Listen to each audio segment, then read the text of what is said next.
जो होता है अच्छे के लिए होता है।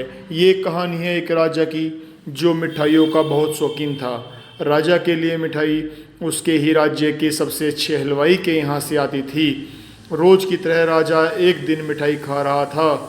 तभी उसने देखा कि उस मिठाई के डब्बे में एक मक्खी मरी हुई है। यह देखकर राजा को बहुत गुस्सा आ गया।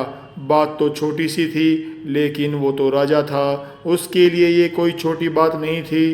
हलवाई की इस गलती के लिए राजा ने उसे सज़ा सुनाई और हमेशा के लिए अपने राज्य से उसे बाहर कर दिया। इस बात को काफ़ी समय बीत गया। एक दिन राजा अपने कुछ सैनिकों के साथ शिकार के लिए गया।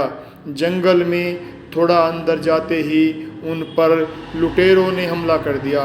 लुटेरों ने सब कुछ लूट लिया और राजा के सभी सैनिकों को मार दिया। राजा किसी तरह अपनी जान बचाकर वहाँ से भाग गया और दूसरे राज्य की सीमा में पहुँच गया।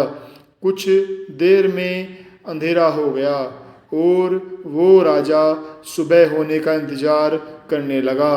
अगले दिन वो राजा उस राज्य के लोगों से मदद मांगने लगे, लेकिन दूसरे राज्य के लोग उसे भिखारी समझकर उसकी तरफ ध्यान नहीं दे रहे थे। वो राजा भूखा प्यासा एक जगह पर ही पड़ा रहा। थोड़ी देर बाद एक व्यक्ति उस राजा के पास आया और बोला, महाराज, आप यहाँ इस हालत में कैसे? राजा बोला, कौन हो तुम और मुझे कैसे जानते हो? उस व्यक्ति ने कहा, महाराज, मैं वही हलवाई हूँ जो अक्सर महल में मिठाइयाँ भेजा करता था। राजा ने उसे सारी बात बताई। उस हलवाई ने राजा की मदद करी और उसे वापस अपने राज्य भेजने का सारा इंतजाम भी कर दिया। वापसी के वक्त राजा ने उस हलवाई को वापस अपने राज्य में चलने को कहा, लेकिन हलवाई बोला, महाराज, इस राज्य में मेरा बहुत नाम है। मेरी बनाई मिठाइयाँ इस पूरे राज्य में फेमस हैं। यहाँ आकर मैं काफ़ी अमीर भी हो गया हूँ।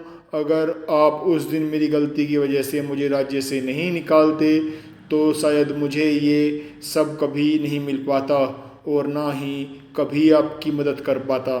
आप ऐसे ही भूखे प्यासे मर जाते। शायद जो भी हुआ वो सब अच्छे के लिए हुआ। राजा ने उस व्यक्ति का धन्यवाद किया और अपने राज्य की तरफ चला गया।